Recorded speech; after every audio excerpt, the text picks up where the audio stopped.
DSC preparation కి మిగిలిన తక్కువ సమయాన్ని డిఎస్సి 2024 యాప్ లేదా dsc2024.com తో జాబ్ ని సాధించండి.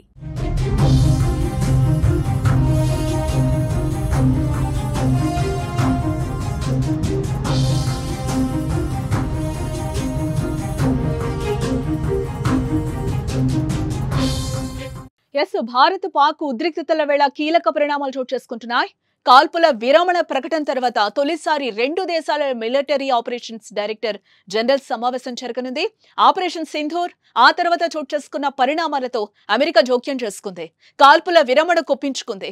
దీంతో రెండు దేశాల మధ్య జరిగే ఈ చర్చల్లో భారత్ తమ వైఖరిపైన ఇప్పటికే స్పష్టతనిచ్చేసింది. షరతులు, డిమాండ్లు కూడా విధించింది. దీంతో పాక్ నుంచి వచ్చే స్పందనకు అనుగుణంగా నిర్ణయాలు ఉంటాయని భారత్ తేల్చి చెప్పేసింది.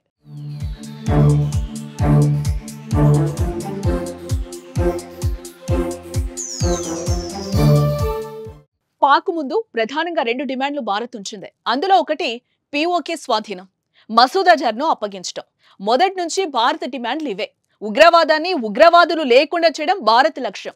పాకిస్తాన్ పైన, పాకిస్తాన్ ప్రజలపైనే భారత్ యుద్ధం కాదు. ఇదే విషయాన్ని ఎన్నో సందర్భాల్లో భారత్ స్పష్టం చేసింది కూడా. అందులో భాగంగా ఉగ్రమూకలను అంతమొందించాలంటే ఉగ్రవాదాన్ని పునాదులు వేస్తున్న వారిని ముందుగా టార్గెట్ చేయాలని. అందులో మొదటిది పీఓకే. కశ్మీర్లోని పాక్ ఆక్రమిత ప్రాంతం నుంచి ఉగ్రవాదులు దాడులు చేస్తూ వస్తున్నారు. దీంతో పీఓకే ప్రాంతాన్ని స్వాధీనం చేసుకుంటే ఉగ్రవాదులు భారత్లోకి చొరవబడే వెసులుబాటు ఉండదు. సో ముందు ఆ ప్రాంతాన్ని స్వాధీనం చేసుకోవడమే భారత్ ముందున్న లక్ష్యం. ఇప్పుడు యుద్ధం మొదలుపెట్టింది కూడా అదే లక్ష్యంతోనే.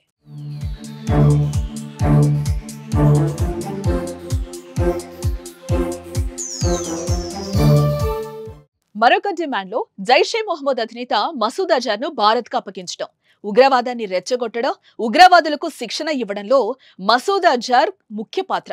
ముఖ్యంగా ఇండియాపై ఉగ్రవాదాన్ని పంపడంలో మసూద్ కీలక పాత్ర పోషిస్తూ ఉంటాడు. కశ్మీర్లోని పహల్గాంలో జరిగిన ఉగ్రవాదానికి కర్త, కర్మ, క్రియ మొత్తం మసూద్ అజరే.